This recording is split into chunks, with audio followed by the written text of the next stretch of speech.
É apenas o nome, né? O nome dele é Alquimar. Alquimar dos Santos, o nome artístico é Alquimar Santos. Ah, eu não conhecia. Ah, é?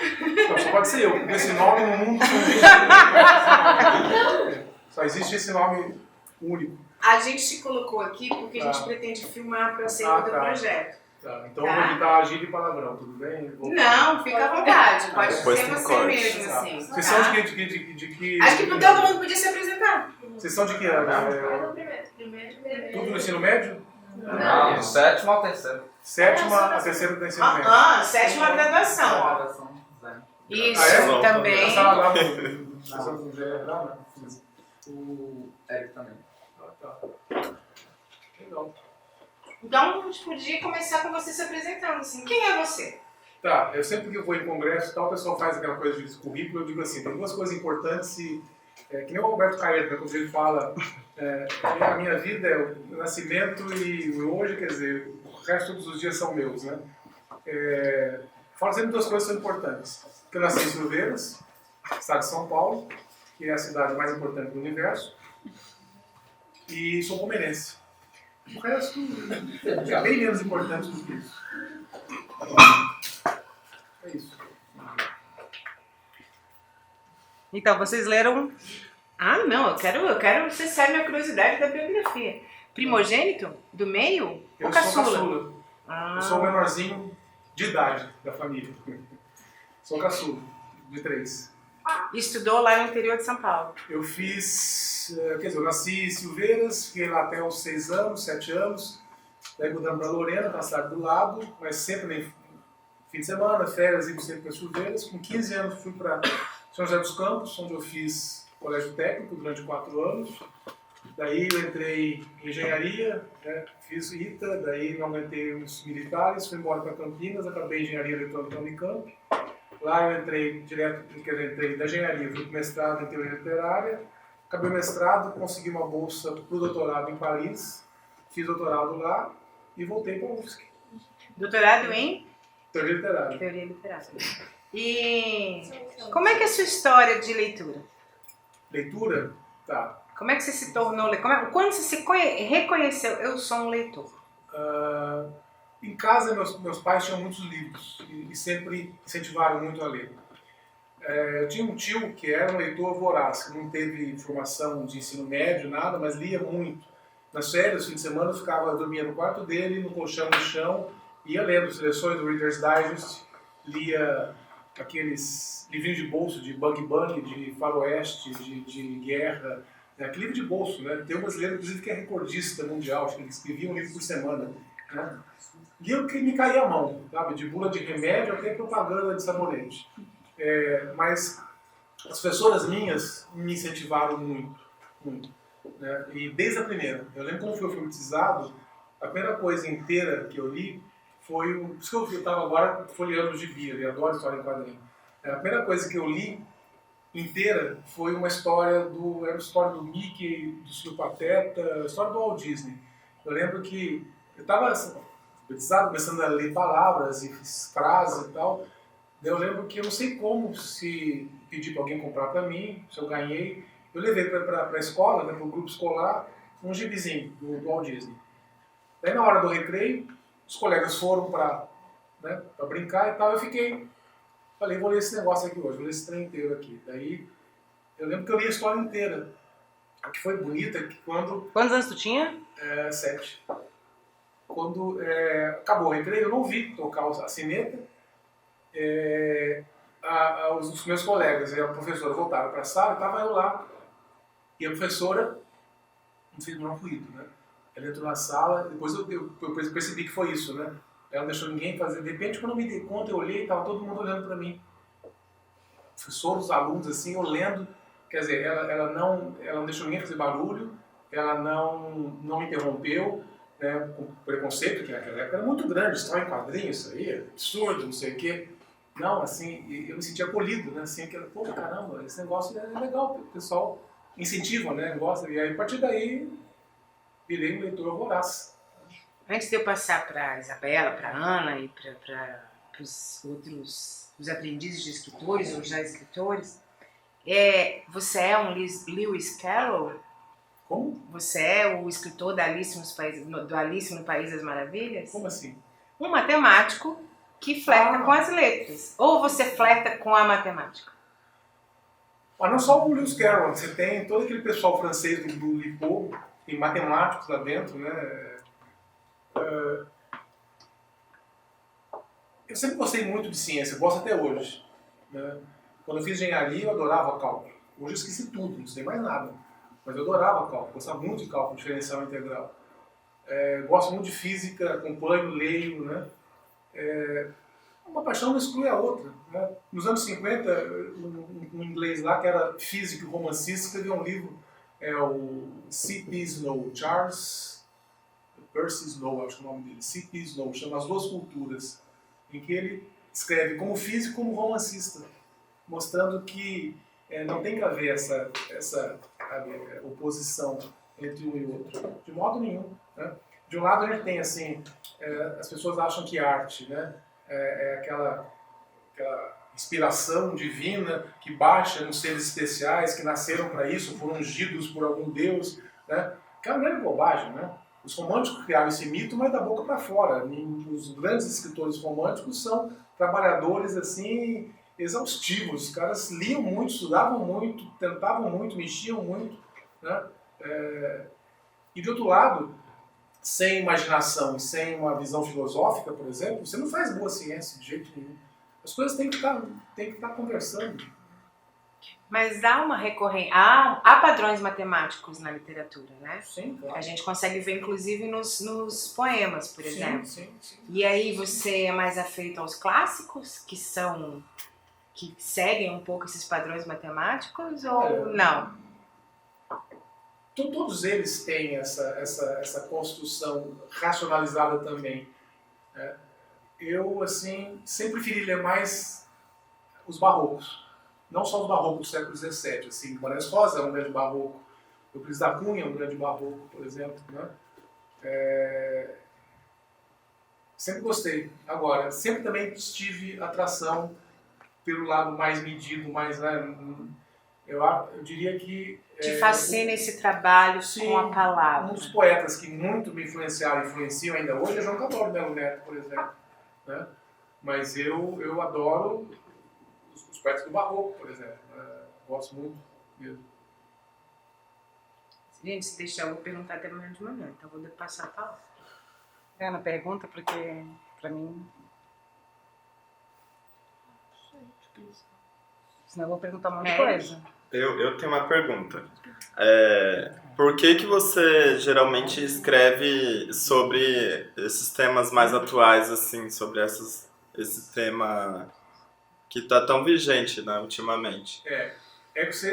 Quando a Alice falou aqui da atividade, né, ela queria trazer um outro livro, Circenses, que é um livro de poemas sobre o circo. Ou seja, é o contrário do que você está falando. Né? Eu disse para ela, eu acho que eles são muito herméticos, são muito difíceis, assim, em termos de... Eles exigem uma leitura com muito mais tempo, com muito mais experiência, né? E no caso específico dos poemas que vocês trouxeram, nem sei quais foram que vocês leram, né? É uma criação digital, desde 95 eu trabalho com criação digital, com literatura digital, né? E qual é o assunto? O assunto são imigrantes que chegam ao Brasil, né? Bom, não vou contar como é que a gente chegou assim, mas enfim, a criação ela vai usar linguagem de história em quadrinho com esses elementos literários, né? São três imigrantes de três origens, né? Haiti, Venezuela e Síria. Então, como é a vida, a cultura lá, que tragédias levou a sair de lá, como foi o percurso saindo de lá e chegando aqui, e aqui o que eles passam estando aqui, o que eles trazem para nós. Então, essa é a ideia da criação digital. Né? Hoje a gente teve uma reunião, tá? Ontem à tarde teve uma reunião, e a gente está começando agora a programar o ambiente de interação e de imersão digital. Inclusive, uma colega de vocês lá do design está trabalhando com a gente, a Rafaela, está com bolsista da Central. A Fran indicou. Exatamente.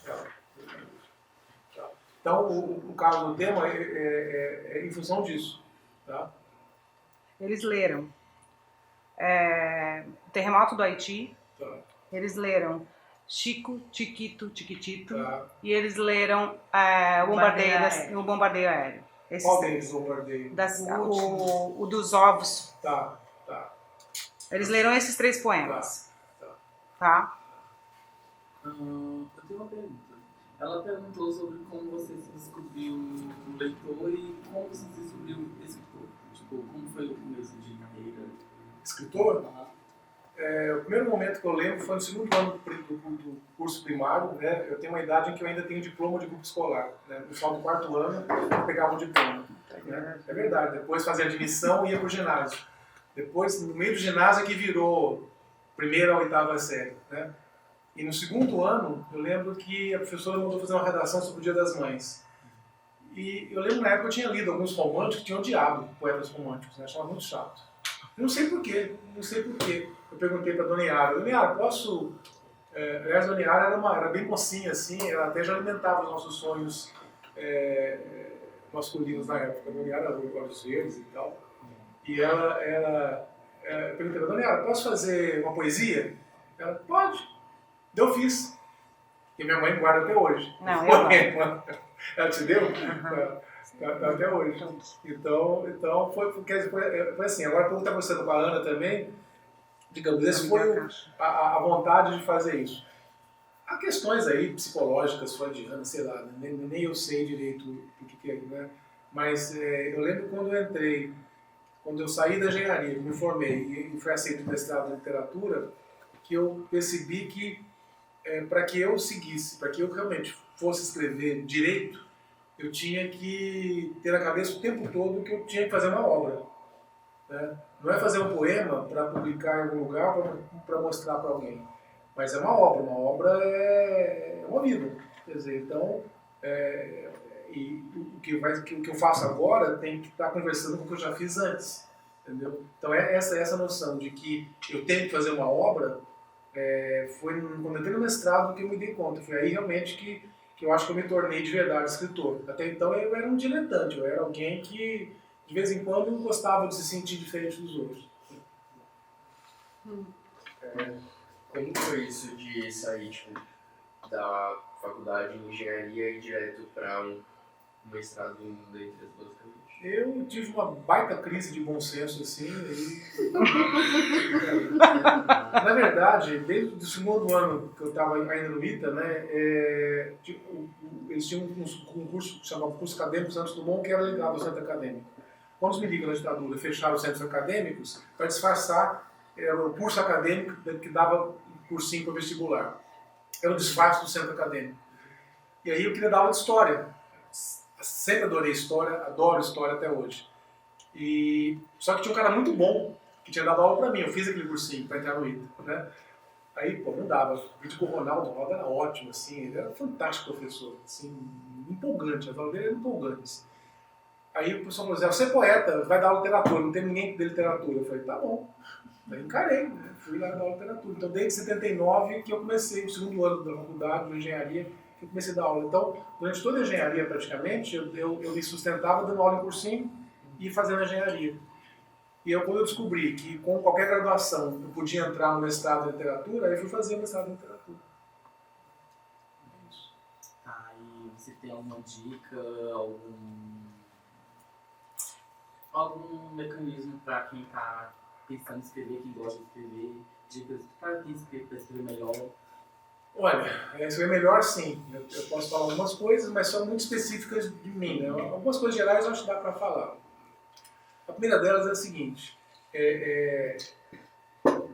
escrever é uma necessidade, né? A pergunta certa não é assim, por que você escreve, né? Na verdade, eu teria que dizer que é impossível não escrever. Entendeu? Não é motivo para escrever. Eu teria que procurar motivo para não escrever. Para mim é essencial. É o modo como eu me coloco no mundo. Né? Tem gente que se coloca manualmente. Eu sou um desastre em termos de habilidade manual. Tem gente que é marceneiro. Né? Tem gente que mistura as duas coisas. Paulinho da Viola é um compositor maravilhoso e é um marceneiro de mão cheia, por exemplo. Né? Eu invejo. Eu não consigo fazer isso. Né? O que eu diria assim é que a gente tem que ler muito, tem que trabalhar muito, né? eu desconfio muito assim quando algo sai muito fácil. A arte, ela exige um trabalho constante, ela é fruto de muito estudo, muito trabalho mesmo, duro, né? Eu lembro uma historinha que contavam de um artista chinês que o imperador, sei lá, teria pedido ele para fazer um desenho e ficou tipo um ano pensando, daí no dia na frente do imperador ele fez um pequeno traçozinho que era da Nike, né? Aquela coisinha assim. O cara, pô, você ficou todo esse tempo para fazer isso? É isso. Né? Tem um amigo aqui que é músico, compositor, o Alberto Heller. O Alberto, uma vez ele deu um show, não sei se a Ana lembra disso, deu um show no SIC, você lembra disso? Que era o improviso, ele dá um show de improviso. Cara, o Alberto ficou 6 meses estudando o improviso dele.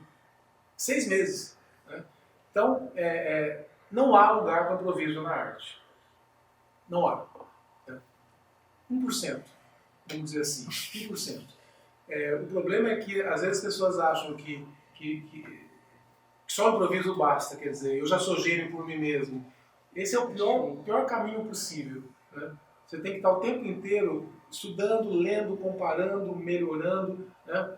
E você vai escrever um romance, eu faço assim, eu vou escrever um romance, eu quero escrever algo melhor que o Guimarães Rosa. Vou escrever um poema, eu quero escrever melhor que o Fernando Pessoa. Vou tentar. Vou conseguir? Provavelmente não. Mas eu tenho que tentar, porque senão não tem sentido. Então, você acha que as pessoas, no geral, isso meio que menosprezam todo o esforço que as pessoas têm para produzir arte? Acho que é só isso e realmente não é. De jeito nenhum, não é mesmo. A arte que é feita assim, acho que nunca vi uma arte feita assim, de improviso, que sobrevive ao tempo. Oi? Numa arte que é feita assim, não sobrevive ao tempo. O que acontece muito é que sobrevive é a figura do artista. Né? Na verdade, ele cria um personagem que aparece como o gênio, mas você vai ver o que há de gênio no que ele faz, nada, o que aparece é a figura dele. Né? Essa é a questão. Né? Eu sempre gosto de lembrar daquela composição, aliás, o Alberto Heller gosta dele, do John Cage, que é 4:33. Eu lembro uma vez, você lembra dessa história? No Pio Antigo, estava o Fábio, o Jean, não sei mais quem. Na época a internet era assim, lentíssima, eles estavam baixando essa composição do John Cage com 4:33. Daí baixaram e foram ouvir. Sabe que composição é essa? Conhece ou não? São 4 minutos e 33 segundos de silêncio. Levaram meia hora para baixar 4 minutos e meio de silêncio. É a música do cara. Pô, aí até um gravador estragado faz música tão bem quanto ele, né? Entendeu? Então, eu sinceramente não vejo arte assim, feita de improviso. Né? Não existe esse gênio dado por Deus, entendeu? A gente tem que trabalhar, cara, tem que aprender, né? Tem que estudar muito. E quais são suas referências? De onde você tira as ideias mesmo que para você escrever, para você escolher um tema? Eu sempre trabalho com projeto, tá? Eu planejo muito. Aí entra talvez o lado do engenheiro, mas não é engenheiro, o lado de planejamento mesmo. Não tem que ser engenheiro para ser bom planejador. Metodológico, né? Oi? Se não tiver a metodologia, é um negócio. Sim, tem que ter um método de trabalho. Então, normalmente, sempre eu defino um assunto e planejo mesmo. Bota lá, o assunto é esse. Daí, que partes compõem esse assunto? Aí entra a nossa retórica, quem trabalha com língua escrita, com expressão, com português, com língua, linguagem. Tem que saber retórica, né? É a nossa retórica, quer dizer, eu tenho um assunto, tem as partes que compõem o discurso, qual é a melhor sequência, o que eu vou usar de imagens para ornamentar isso, né? Então há um planejamento, né? Mas há também, claro, você se lançar, né? Para mim, um poema, por exemplo, tem que ter essa ideia ao lado de um ritmo, né? Para mim tem uma batida que é importante no verso. Então eu vou na batida, eu vou no ritmo. Ele vai mudar, mas o chute inicial daquele ritmo tem que entrar. Mas o assunto que eu já planejei antes, de certa forma, ele segura as pontas, né? Ele vai indicando o caminho. Acho que ela levantou a mão. Ele levantou antes. Essa questão de dar o ritmo e saber o assunto, onde tu acha que qual a importância que teria dentro disso o sentimento ou algo assim se expressar pessoalmente dentro de um poema? Olha, eu me incomodo muito com arte muito cerebral, né? na vida do ser humano, se ela não diz respeito a questões muito importantes nossas, né? O que somos, o que queremos ser, o que fazemos, quem é o outro, sabe, como é que a gente faz um mundo melhor, ou como impedir que eles fiquem pior, né? Como lidar com as dores, como lidar com a vida. Se o objeto de arte não toca nessas questões, não vale para nada, quer dizer, eu nem chamo de arte. Essa arte muito cerebral, né? Que se faz hoje em dia, em que se volta só para ela própria, né? Eu acho isso de uma estupidez assim avassaladora, sinceramente. E o contrário também, né? Quando a gente entra assim num lugar, sei lá, um livro, ou nas redes sociais, e a gente vê aquele poema assim, que é apenas a vazão do sentimento sem nenhum trabalho. Perfeito. Né? Uma vez eu estava conversando com uma aluna, eu não sei, e ela dizia que ela escrevia poemas porque ela tinha necessidade assim de extravasar, de botar para fora os seus monstros, né? Eu falei, minha filha, você faz com um analista ou com um padre ou com um amigo, né? Você extravasar suas emoções, a arte é outra coisa, né? O Andrade falava que primeiro tem o estado de poesia, que é isso, aquele derrame bruto e tal. Depois tem o estado de arte, que é trabalhar, burilar, botar as referências, arrumar, mexer, pensar na história da arte e tal. Você tem algum poeta, alguém que escreve poemas que você gosta, que você se inspira? Olha, inspirar é uma palavra que eu acho perigosa, mas acho que você está usando no sentido que eu uso também, que é aprender com, né? Aprender com. Tem um monte, nossa, um monte. Hoje no Brasil, atualmente, eu acho que vocês têm que ler um cara chamado Paulo Henriques Brito, que é um poeta de primeira grandeza, é um baita tradutor do inglês, mas é um poeta excepcional. Tá? O Paulo Henriques Brito, Brito com dois T's. Tá? Tem poucos livros, mas ele é de primeira grandeza.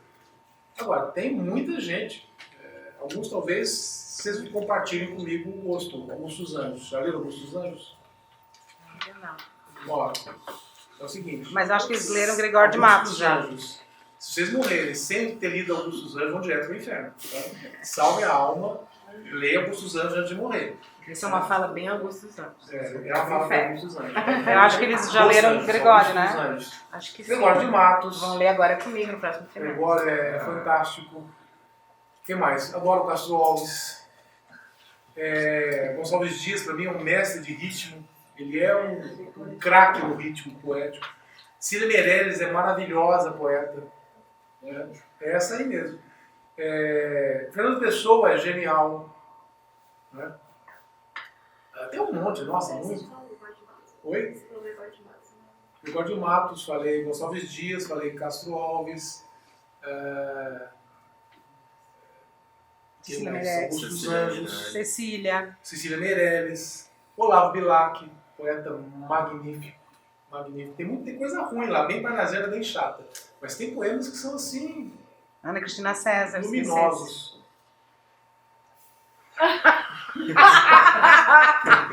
Não me vem. A gente pode falar. Quem mais? A de Divinópolis lá, chama ela? Adélia Prado. Adélia Prado e Cora Coralina. Cora Coralina. Não, é bem interessante Não, acho que isso. não dá pra comparar Adélia Prado com a Cora Coralina.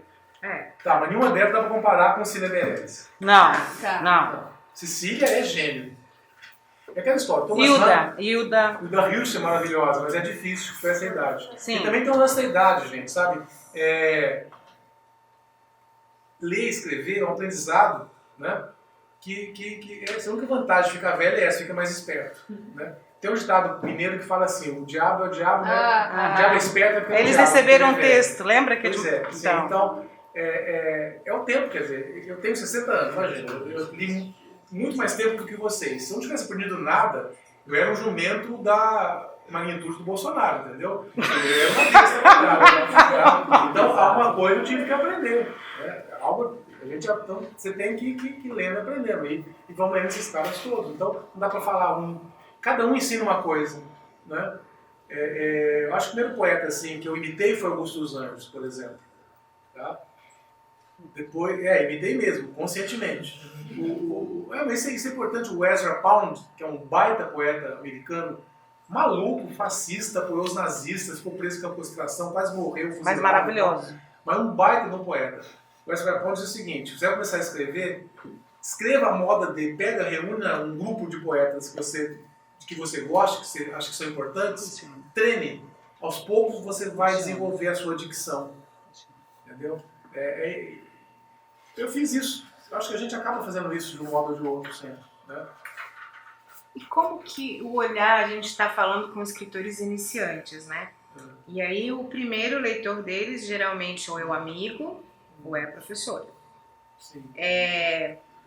E o primeiro leitor pode ser o primeiro crítico. Sim. Como lidar com o crítico? No caso, assim, lembre do Alquimar, lá da professora Yara, né, que tinha um coração diferente do coração de hoje, e hoje, até porque são críticas diferentes, são níveis de críticas diferentes que você recebe, né? Como lidar com essa crítica? Primeiro, ouça os seus amigos, assim, elogio é bom pra caramba, a gente gosta. Mas se ficar só nisso, você tá lascado. Entendeu? Você tem que saber ouvir crítica. E se você quer escrever mesmo, não importa, a crítica pode ser a maior má vontade, a mais destrutiva. Você quer escrever, isso não vai te impedir de continuar nisso. Não vai te impedir. Tá? Então, ouça as críticas. Às vezes elas não são... você percebe que elas não são justas. Às vezes você percebe que elas são justas. Né? Uma vez eu ouvi do Ledo Ivo que me disse: não, esquece poesia, você tem que fazer ensaio, você é bom em ensaio. Né? Eu falei, pô, eu não ia dizer para ele que eu achava a prosa dele boa e a poesia chinfrim. Né? Que não é chinfrim, estou sendo injusto. O Ledo Ivo é um poeta competente, tem uma história toda, mas não é um poeta assim que eu acho genial, entendeu? Mas aquilo, quando eu vi aquilo, eu falei, tá, mas eu vou continuar sendo poeta, independente do que ele fale, entendeu? Ou agora mesmo que eu vou ser poeta. Exato, mas eu sou independente disso, eu sou porque eu não posso ser, eu não sou outra coisa, eu sou isso que eu sou. Não é o que ele vai dizer que vai mudar o que eu sou, mas eu posso aprender. Né? Então algumas críticas são boas. É legal ouvir elogio, isso ajuda a gente, né? Mas procure não ouvir só elogio, não. É importante ouvir críticas, né? É importante se colocar sempre à prova. Eu queria que tu falasse um pouquinho do ritmo poético que tu utilizou no bombardeio do ovo.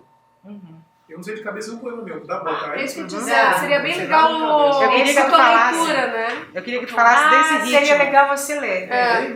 Tem. Para o Alquimar ler. Só que assim, o que eles receberam era uma parte que não estava Você estava recebeu- acabada. Olha Ali- só, Esse aqui?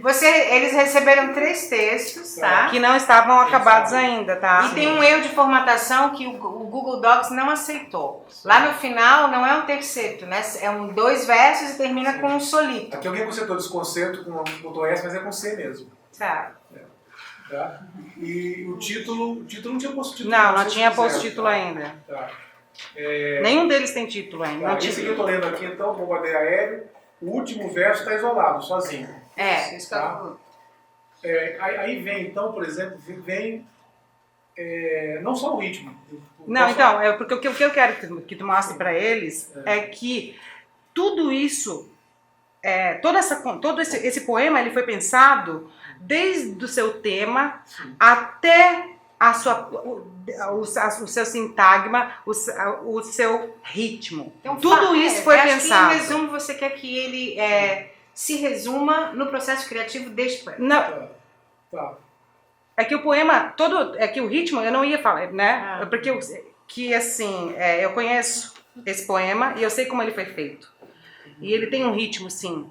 E ele tem um ritmo que tem a ver com todo esse tema, né? Isso que eu gostaria que tu falasse para eles. Tá. Esse poema já foi, eu acho que tu já deve ter arrumado ele de novo. Tô vendo aqui, tem tantos poemas aqui, eu tô tentando ver aqui, me localizar nele aqui, peraí. Nem mais alto. Ele Tá tá contando, ele tá estudando contando. o ritmo, ele tá contando as sílabas para estudar o Tentando ritmo. lembrar o que eu fiz, tá? Primeiro, aqui é um poema que fala sobre a Síria. que eu usei? Usei uma forma poética árabe que chama gazel ou gazal.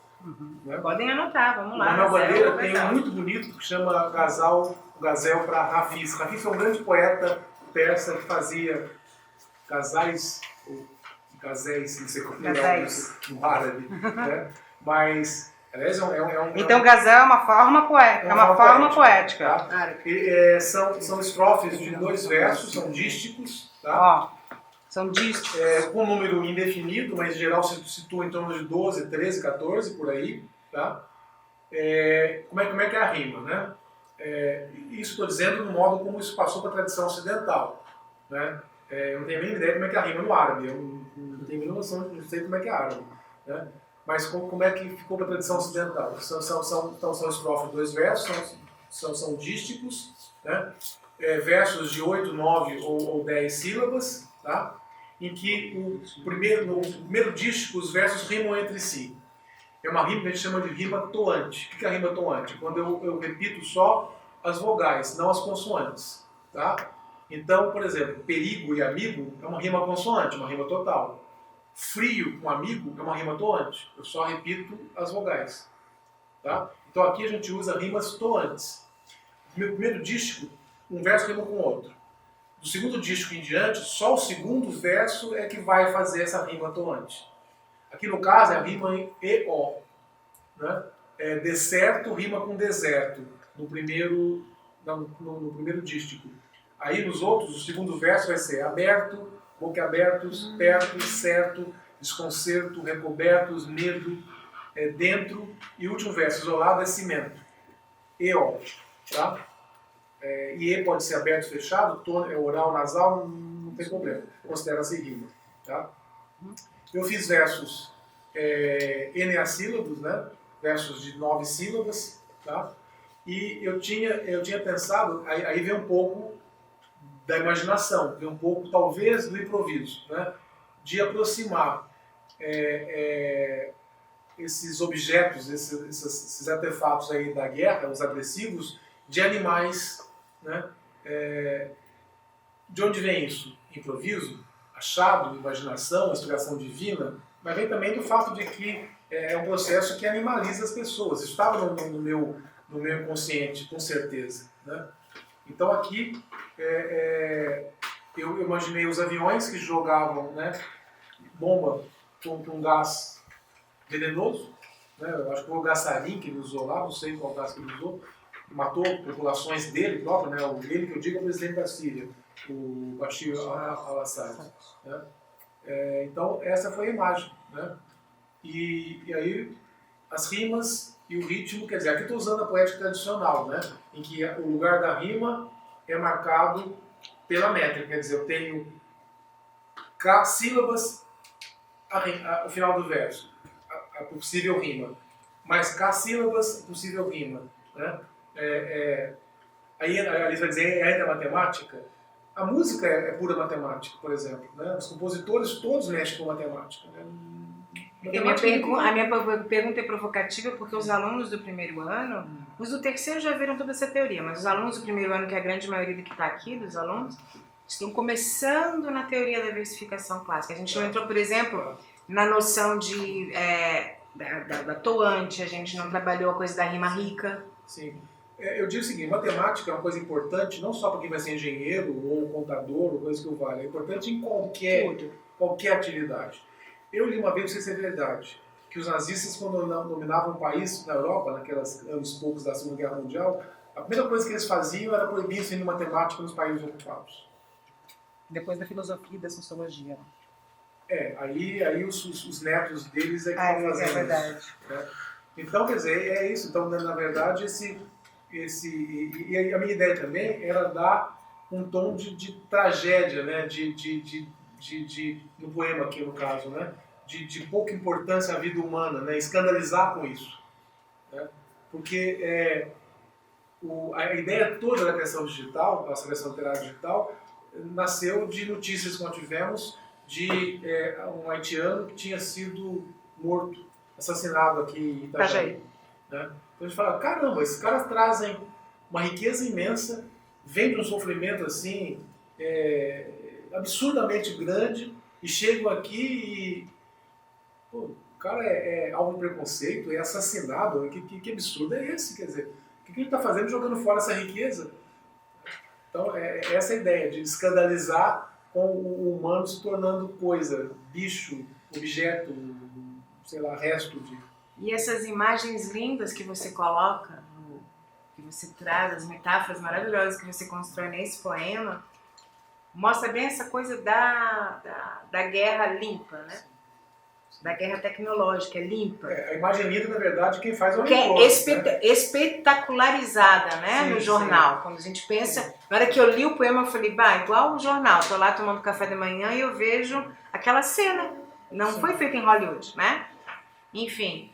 E a escolha desse campo semântico, do ovo, da vida, do pássaro, é uma ironia, né? Uma contraposição a essa crueldade. Não diria ironia, eu diria que é uma tentativa, eu não sei se é ironia, não posso dizer se eu usei ironia, talvez seja uma tentativa de mostrar que com a vida, nem que seja a vida animal, talvez a gente possa se contrapor ao horror da guerra. Não sei. Não, eu vi que era uma contraposição, mas Sim, eu não sei se não tinha ali um tom de... Todos são tristes, mas eu gosto de contar muito com essa cumplicidade do leitor, porque quando você fala de imagem linda, a imagem linda é quem forma o leitor. Eu só posso... A imagem linda de alguém que está analisando o poema. eu fala, só posso empurrar o leitor para criar dentro de si a imagem linda.